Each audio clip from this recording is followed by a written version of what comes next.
Hola a toda la comunidad de Disruptivo.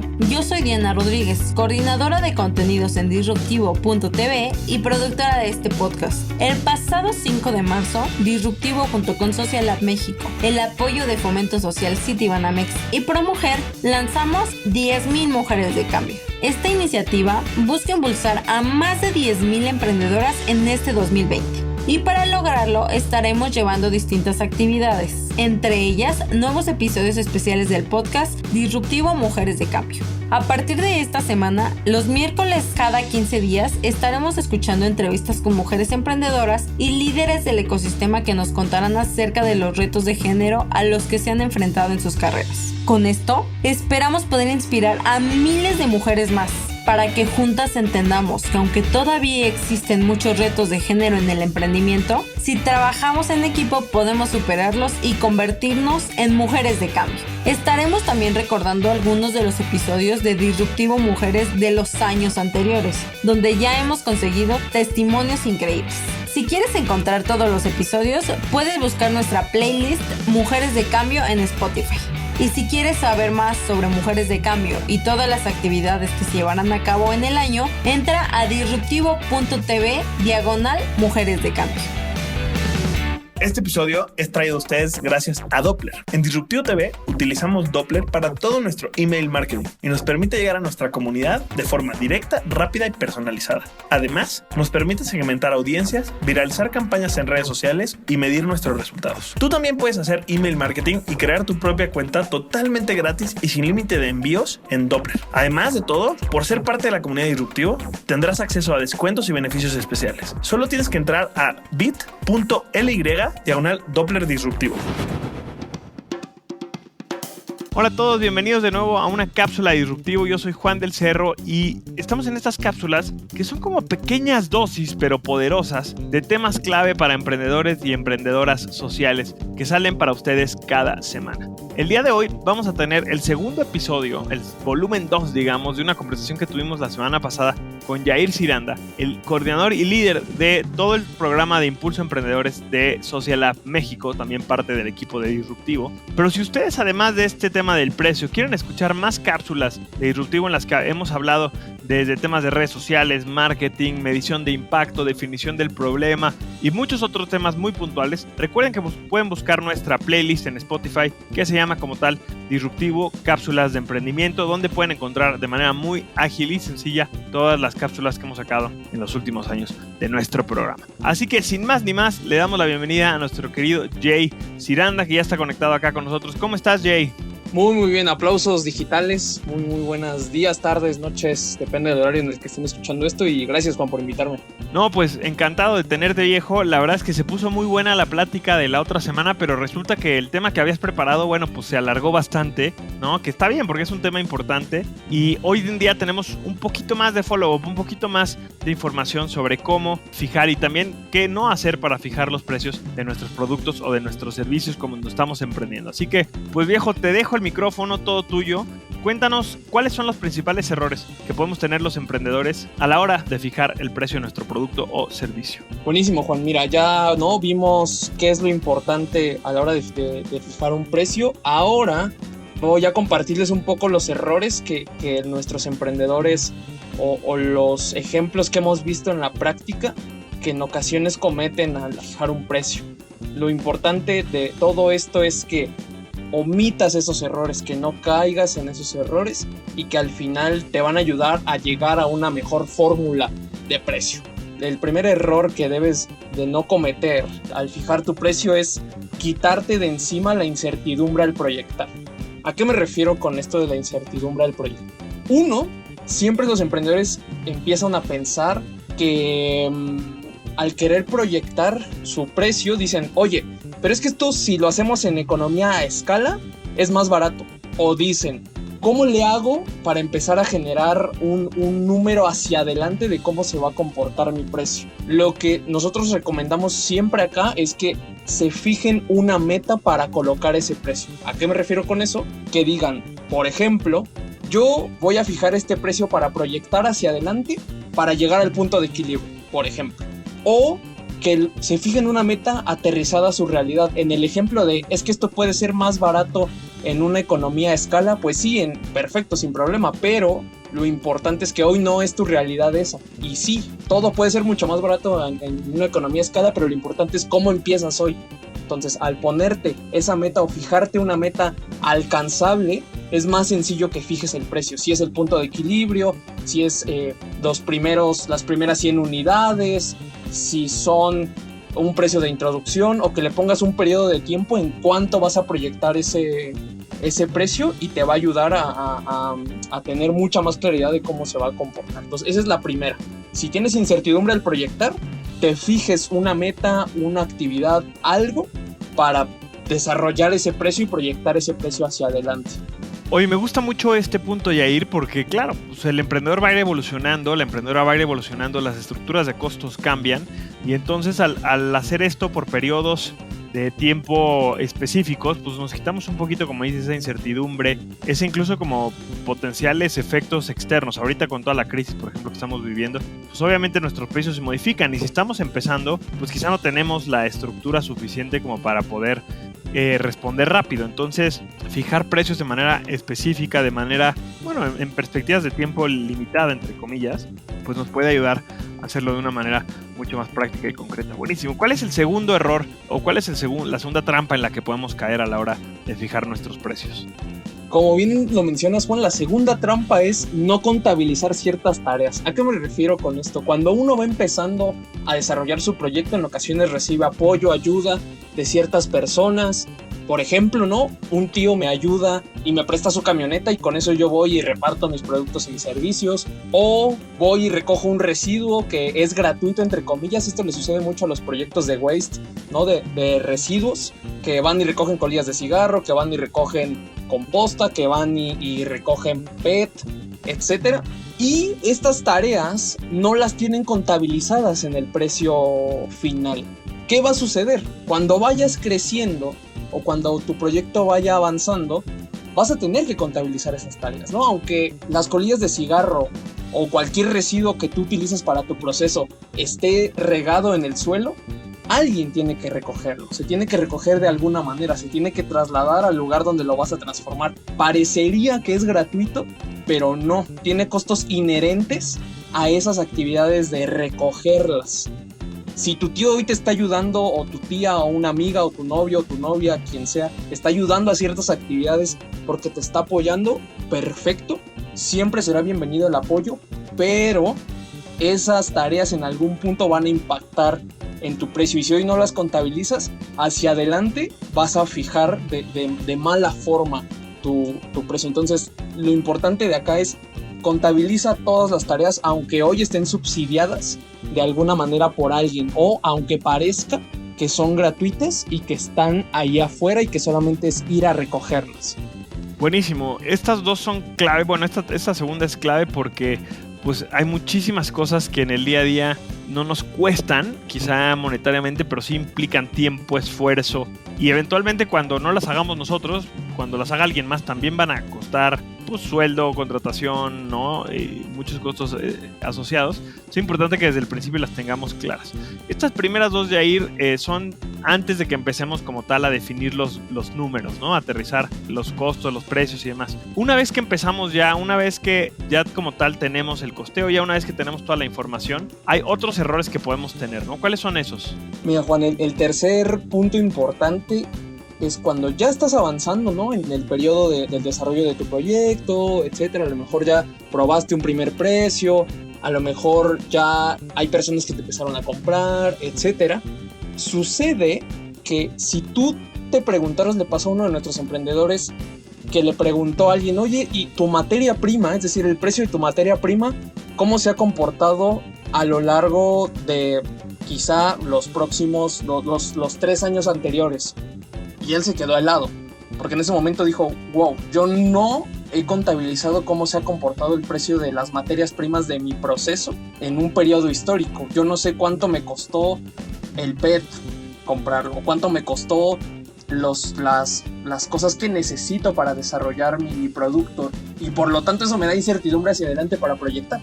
Entonces, quizá aunque hoy no tengas un precio ya súper estipulado, escrito en tabla, etcétera, es importante que lleves registro de cómo se han comportado los productos o las cosas que necesitas para desarrollar tu producto. ¿Para qué? Para que si necesitas hacer modificaciones tengas más o menor incertidumbre o más claridad para proyectar tu precio. Cómo se comportaron ciertos materiales, el plástico, el vidrio, cualquier cosa que lleve tu producto, ¿no? Que tengas un histórico de, oigan, entre cuánto y cuánto se ha movido, en función a qué cosas se ha movido, y eso te va a dar mayor certidumbre hacia adelante para poner un mejor precio y que al final no salgas tú pues pagando los platos rotos. Tocábamos este punto un poco la semana pasada en la cápsula anterior. Justo decíamos que pues hay veces que si no calculamos bien los costos, puedes incluso estar teniendo muchas ventas, puedes incluso estar, como se llama, generando bastante y sacando bastante producto. Sin embargo, si no tienes una buena estructura de precio y de costo, pues puedes hasta estar perdiendo, ¿no? Creo que les contaba acerca de mi experiencia con el food truck.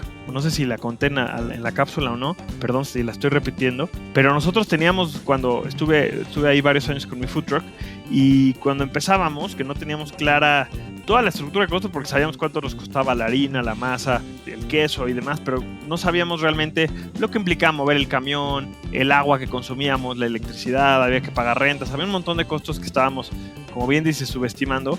Y había años en los que, meses en los que quizás subíamos nuestra facturación muchísimo porque íbamos a 30 eventos, pero el costo de cada evento era caro y acabábamos perdiendo dinero. Entonces nos convenía ir a menos eventos, nos convenía facturar menos, pero en cambio generar más utilidad, ¿no? Generar más ingresos porque no teníamos bien calculados los costos. Ya que lo entendimos, lo pudimos manejar mucho mejor. Entonces es un error, creo, bastante común.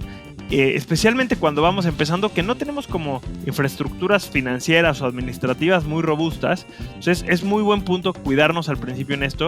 Mucho, por ejemplo, también decías en la cápsula pasada que esto está más enfocado a producto, pero yo creo que para servicio este error es clarísimo, porque muchas cosas en la producción o en la creación de un servicio son intangibles, que no vas a facturar, pero que sí implican tiempo, que sí implican un esfuerzo y que es clave que se tomen en cuenta. Hay clases completas en universidades, en maestrías de esto, y por ende pues tenemos que darle mucha atención para no regarla y no estar equivocándonos, ¿no? Una última, Juan, ahorita que comentabas, eso queda muy evidente para bienes perecederos. Ejemplo, si en tu materia, si en tu producto hay involucrados, voy a poner un ejemplo muy absurdo, pero si haces algo con aguacate, la volatilidad del precio del aguacate depende de X, Y, Z factores. Ese es el último error que debes de tener en cuenta, ¿no? ¿Cómo se ha movido el precio del aguacate en el pasado? ¿Cómo está hoy? ¿Qué hay hacia adelante? Eso es lo relevante de este último error. Si no tienes en el radar cómo se han movido los precios en el pasado, puede ser que hacia adelante caigas en ciertos hoyos que te hagan ahogarte tú mismo al desarrollar tu producto, tu servicio, como ponías el ejemplo del food truck, ¿no? Me convenía ir a menos lugares y vender más quizá. Entonces va por ahí mucho este punto último. Me encanta, Jay. Oye, y bueno, y por último, esto es lo más importante a la hora de que ya tenemos, de que ya estamos produciendo, que ya tenemos la operación, de que ya estamos definiendo los costos, ¿no? Pero hay una tercera etapa que me gusta cómo le llamas tú. Ya que te avientas el clavado, ya que estás trabajando, ya que estás produciendo como tal, a mí ahí también podemos equivocarnos, ahí también podemos cometer errores importantes a la hora de fijar el precio. ¿Cuáles son? La última parte ya de ahora, ¿cómo lo empiezo? Está dividido en ciertos puntos. Uno, lo que tienes que hacer es enlistar todas las tareas, todas las acciones, todo lo que conlleve realizar mi producto. Ese como primer paso. Segundo paso, enlistar todos los materiales que conlleva el producto. Uno son las tareas, el dos son los materiales. El tercero, haz un análisis de precios de otros productos o servicios o cosas similares a lo que tú estás desarrollando. El siguiente, por supuesto, debes de tener un acercamiento, una encuesta, una entrevista, algo con los clientes para obtener un valor percibido. Y por último, ya con estos puntos de arriba vas a tener una forma más sencilla de definir el margen y decir, ok, si me cuesta tanto, si las actividades que tengo que realizar son tales, con tales productos o con tales materiales, si hago un análisis de cómo está la competencia, si tengo o sumo la perspectiva del cliente, del usuario sobre mi producto, me va a dar una radiografía mucho más completa para poder desarrollar o poder poner este margen y poder poner, ok, este es el precio con el que voy a iniciar. Buenísimo, Jay, pues te agradecemos muchísimo, es una muy buena lista, o sea, me gusta por aquí que vamos a recordar estos 5 puntos de cómo podemos empezar a definir nuestro precio, ¿no? Para refrescarle a la gente lo que nos acabas de decir. 1, enlistar primero todas las tareas o acciones que conlleva llevar a cabo nuestro producto. 2, enlistar todos los materiales que necesitamos, todos los insumos. 3, hacer un análisis de precios de la competencia, de precios externos. 4, hacer una encuesta o entrevista con los clientes del valor percibido para entender qué valor le pueden dar ellos también. Y finalmente, pues definir el margen que va a ir variando y va a ir cambiando con el paso del tiempo. Yair, te agradecemos muchísimo esto. No sé si para cerrar con el tema tengas algún libro, tengas algún video, hay algún curso online que te guste a ti, en el que tú también hayas ido aprendiendo de esto, para que la gente que quiera echarse un clavado más profundo al tema de la definición de precio pueda ahora pues darle continuidad, porque pues estas cápsulas son una embarradita, obviamente nos estamos quedando muy por encima del tema, no es una masterclass, ni es un diplomado, ni mucho menos, sirve para levantar nuestra curiosidad, darnos un poquito de contexto, pero no sé si tengas tú alguna otra referencia que nos pueda servir para seguir aprendiendo más del tema. Miren, algo más que pasarles, ¿no? Un libro de finanzas de Ross, que es como la vaca sagrada de las finanzas, de colocar precios, de números, etcétera, que uno ve en la escuela de negocios. Lo que me gustaría dejarles, solamente ahí para generar más inquietud para las siguientes cápsulas, es que hay un libro que a mí me cambió prácticamente la vida y la perspectiva de cómo ver los negocios, y es La estrategia del océano azul. De las máximas frases que pone ese libro en la mesa es: o eres barato o eres diferente. Y así es como se mueve la lógica de los negocios. El océano azul justo plantea que se puede ser accesible para las personas, pero a la vez se puede aportar mucho valor. Eso es lo único que me gustaría dejarles, que el precio no es en lo que nos tenemos que enfocar. Hay otras cosas que, si están bien definidas, hacen sentido hacia adelante para desarrollar un proyecto. Me encanta, fíjate que la estrategia del océano azul ya tiene rato que lo leí en la universidad, de haber sido por ahí del 2008, 2009, pero yo creo que sin duda fue uno de mis top 3 libros que leí en la universidad. O sea, me sigo acordando muchísimo, muchos de los modelos, de las cosas que propone, las sigo teniendo súper presentes a la hora de crear disruptivo, a la hora de todo lo que, bueno, a la hora de hacer todo lo que hacemos en la empresa. Así que es una gran recomendación con la que nos dejas, Jay, para el precio, pero también para pues, la definición de toda nuestra estrategia de negocio. Oigan, pues muchísimas gracias a todos por habernos escuchado el día de hoy. Nos alargamos un poquito más en esta cápsula, pero creo que tuvimos de verdad un contenido muy bueno. Si no escucharon la cápsula anterior donde empezamos a hablar de este tema del precio, pues bueno, vayan, escuchen el volumen número 1. Creo que con las dos se llevan un muy buen primer acercamiento sobre el tema. Le agradecemos mucho a Yair, que está acá, coordinador y líder de los programas de Impulso Emprendedores de Social Lab México y miembro del equipo de Disruptivo, que nos acompañó el día de hoy. Pero también le agradecemos a Dianita, que está acá en la producción del programa. No la escuchamos, silenciosa pero letal, está aquí como ninja manejando todos los controles. Y también le mandamos un agradecimiento a Pablo en la postproducción de esta cápsula para que llegue y suene increíblemente para todos ustedes. Finalmente, gracias a todo el equipo de Disruptivo y Social Lab México, que hace posible que esto llegue a cada uno de ustedes. Nos encantaría saber qué opinaron de las cápsulas. Ya saben que nos pueden escribir a las redes de @DisruptivoTV, en este caso también de @SocialLabMX, que es la aceleradora que junto con Yair lideramos aquí en México, donde apoyamos a emprendedores a impulsar sus ideas y convertirlas en empresas sociales que impacten de manera real a las personas. Ya saben que estamos en @DisruptivoTV, @SocialLabMéxico, y a mí también me pueden encontrar personalmente en @DelCerroJuan en todas las redes sociales. Conecten con nosotros y díganos qué les parecieron estas cápsulas nuevas junto con Yair, en las que traemos estos temas muy prácticos, muy concretos para emprendedores sociales. Estaremos haciendo más cápsulas con este formato, así que nos encantaría saber si les aportan, si les gustan, si les gustaría tocar ciertos temas en específico, ¿no? O si les gustaría que cambiáramos algo del formato, etcétera, etcétera. Estos proyectos, estos programas son para ustedes, así que nos encantaría saber cómo los podemos mejorar. Muchísimas gracias a todos y nos escuchamos la siguiente semana en las cápsulas de Disruptivo, pero recuerden que todos los días estamos con un episodio nuevo de lunes a sábado, así que no se desconecten del podcast Disruptivo. Yair, muchísimas gracias, viejo, te mandamos un abrazo enorme. Nos vemos, bye bye. A emprender, y mándenos todas las preguntas que tengan, las vamos a resolver todas. Eso es todo, pues ahora sí nos despedimos. El que mucho se despide, pocas ganas tiene de irse, pero bueno, es momento de decir hasta la próxima.